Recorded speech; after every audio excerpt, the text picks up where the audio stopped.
Hey Randy, how are you this morning?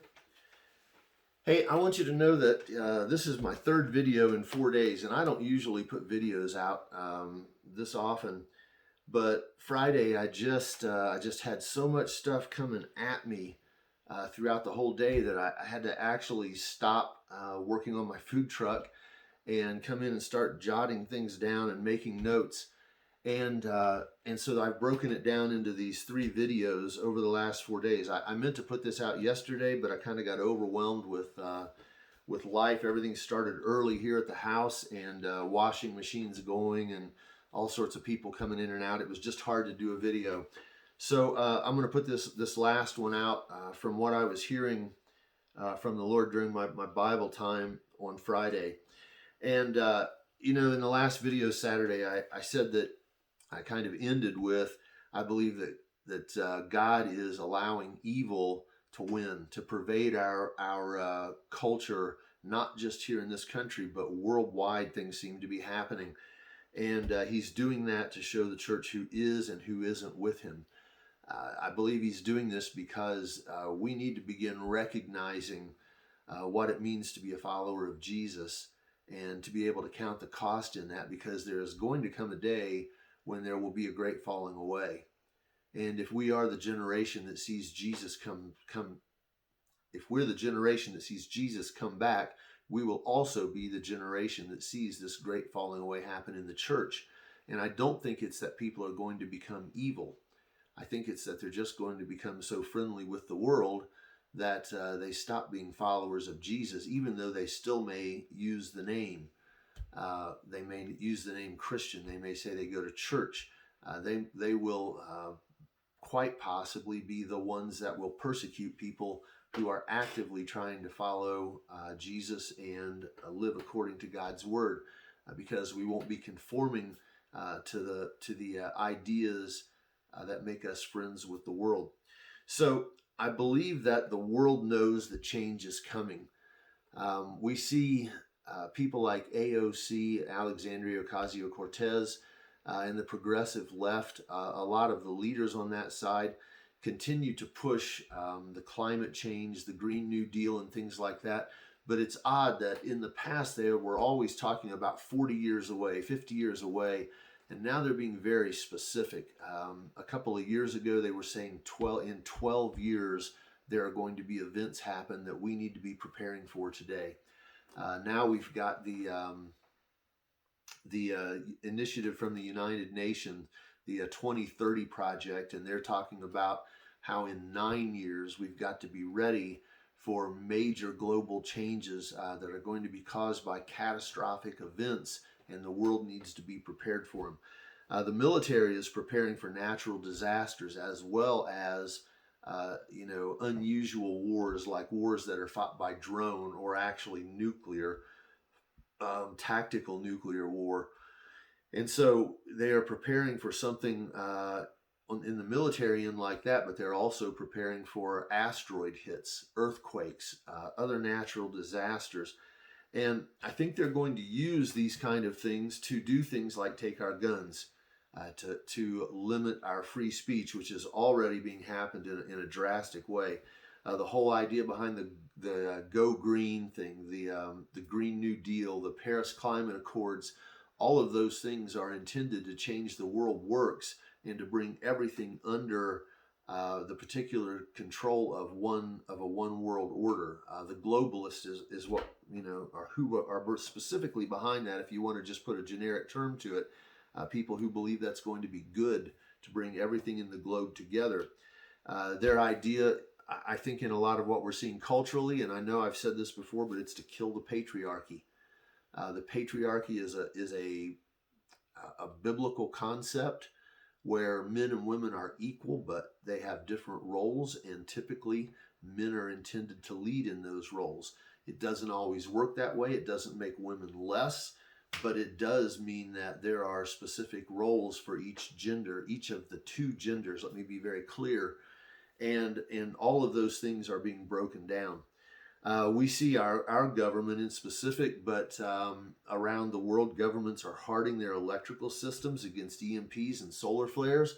And I wanted you to think about for a second asteroids, earthquakes, EMPs, solar flares, heat, water pollution, all of these things.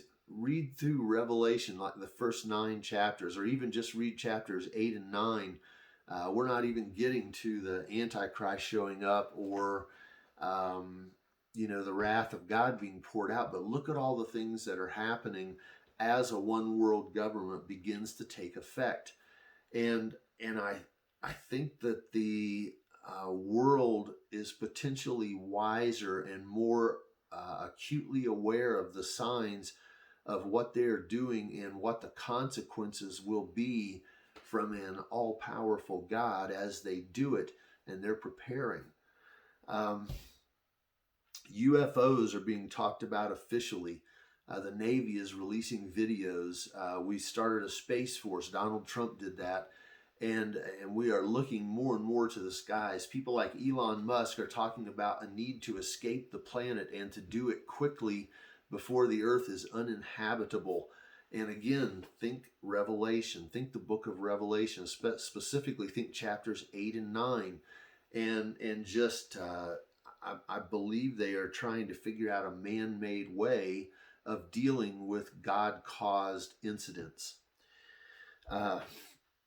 In the last video, I told you that I believe global warming, while it is true, is not man-made.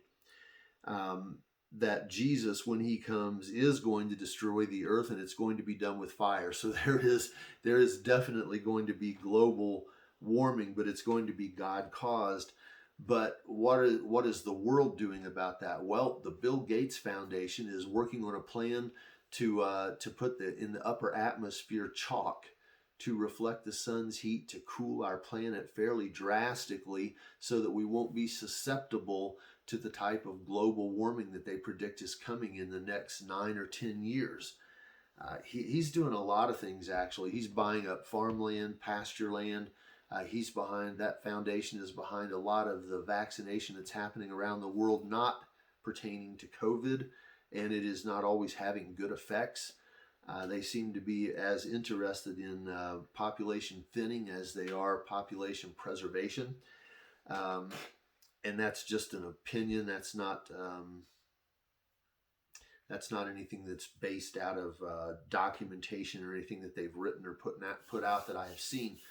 But it seems to be a globalist idea that the world needs to have less people in it. And so they are preparing for a world that is going to go through major disasters, major changes, major incidents, things that they can use to take away guns, free speech, all this stuff that I was talking about. And I think out of all this thing, I think the takeaways for me as a pastor is that I need to deal with these problems in the church.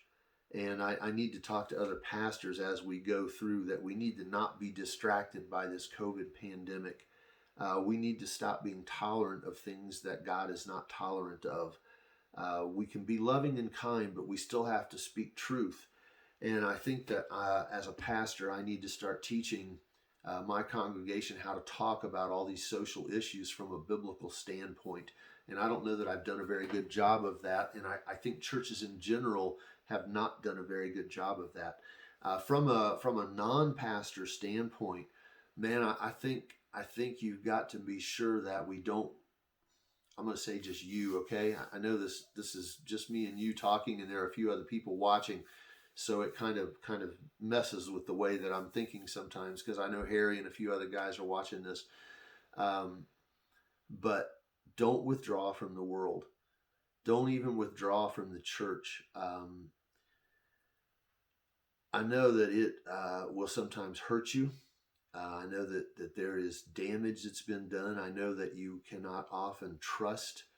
I know you specifically have been in churches that have just, sort of pounded on you and damaged you time after time. But not all churches are like that.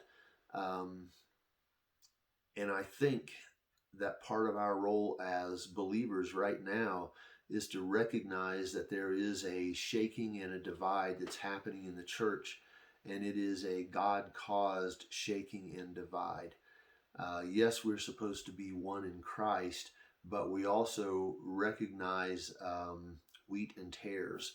We also recognize that there are people amongst the body who are not following Jesus. They are using the name. They might even believe they are, like the religious leaders in the time of Jesus did. But as believers, as followers of Christ, we've got to be sure that we are following what he says and we're not becoming friends with the world. And we've got to stay engaged. We have got to be able to talk to people casually. And when I say people, I know you've been called specifically to talk to church pastors, church leadership type people, but I think the focus for just us as general Christians, not as pastors, needs to be to talk to fellow believers, to engage fellow believers, because there are good, sound biblical arguments for all of these things that we're facing culturally, but we've got to be engaged and we've got to be willing to have some confrontation.